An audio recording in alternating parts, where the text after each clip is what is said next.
People are moving out of California in droves. Like U-Haul can't even keep up with the business. Self-storage companies are also popping up in California, with a lot of people just storing their stuff there just to have a move-out date like a year later.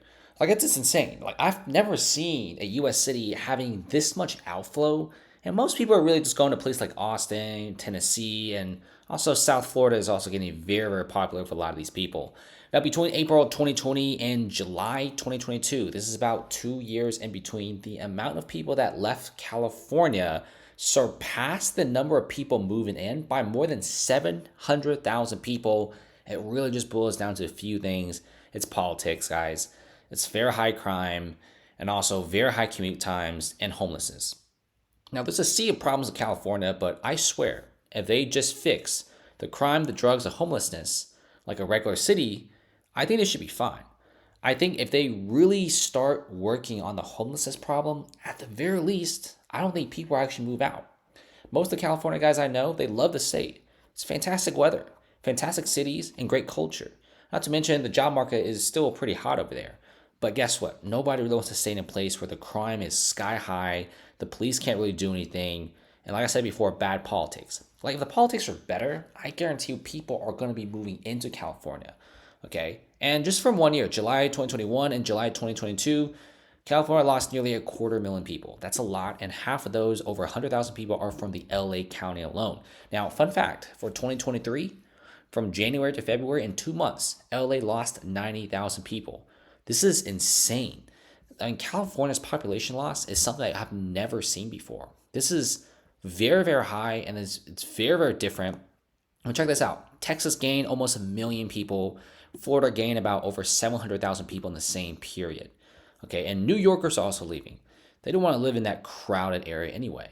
And people from New Jersey are also going to other places. In Texas and Florida, very, very popular, especially Miami.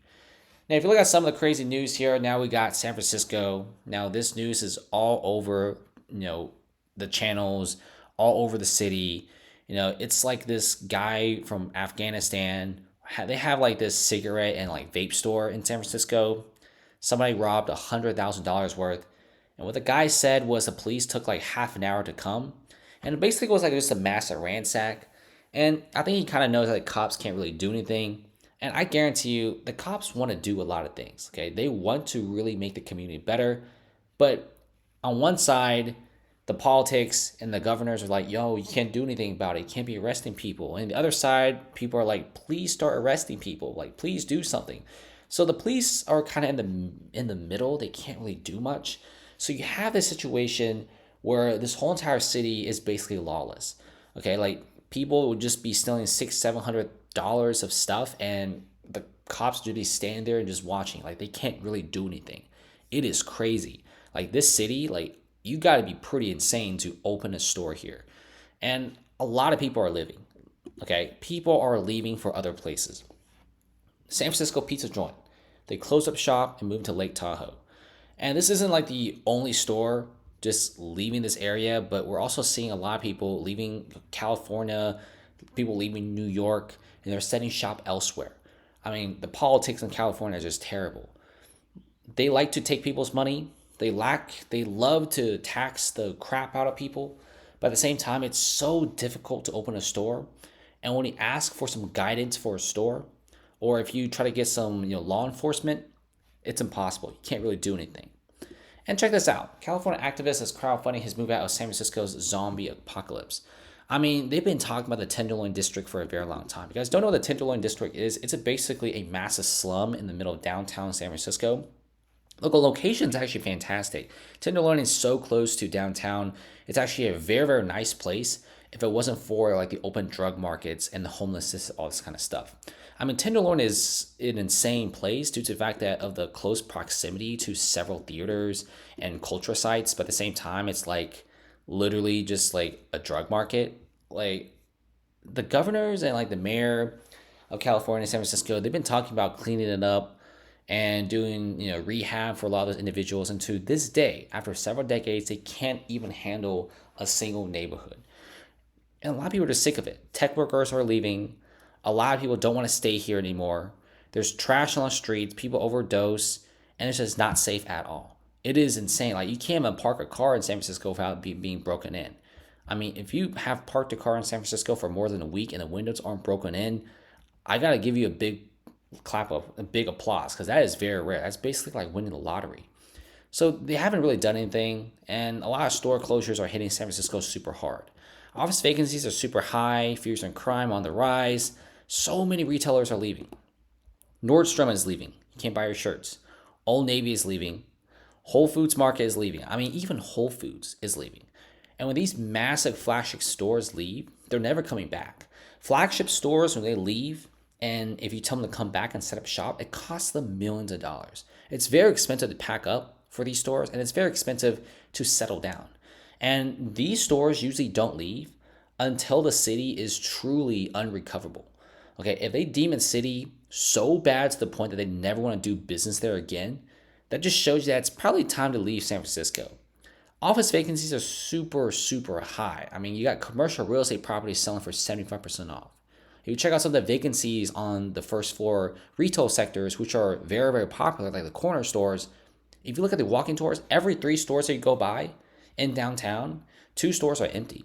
The vacancies are so high to the point that you have buildings selling for 75% off to 85% off. Literally pennies on the dollar. And nobody wants these buildings at all. Flagship hotels are also becoming collateral damage in San Francisco's office mess. Look at all these beautiful skyscrapers. Like, half of these are empty. Okay, these massive towers that you're seeing, they're absolutely amazing to look at, but nobody wants them. Park hotels and resorts, in fact, are saying that nobody is coming to San Francisco for tourism. Investors aren't even going here to invest anymore. In fact, tourism is so bad that they are now defaulting on nearly $1 billion loan on a hotel. I mean, the CEO is blaming remote work and street conditions, which basically means that San Francisco has done such a poor job in terms of homelessness and drugs that nobody wants to go there for vacation. The people who do always say the same thing.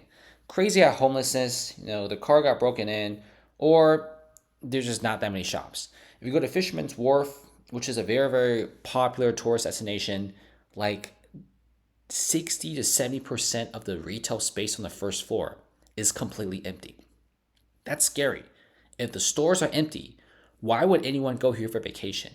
And plus, there's so many better places for vacation than San Francisco. Okay, Manhattan's actually a pretty good place to chill. Okay, even Chicago's, tourism scene, though it's pretty bad, it's still better than San Francisco. People are going to Tampa, Orlando, Panama City, Fort Lauderdale, Miami. They're going to Austin, they're going to Dallas. I mean, nobody is in the right minds is going to San Francisco for vacation. I mean, there's nothing there. Retail stores are closing.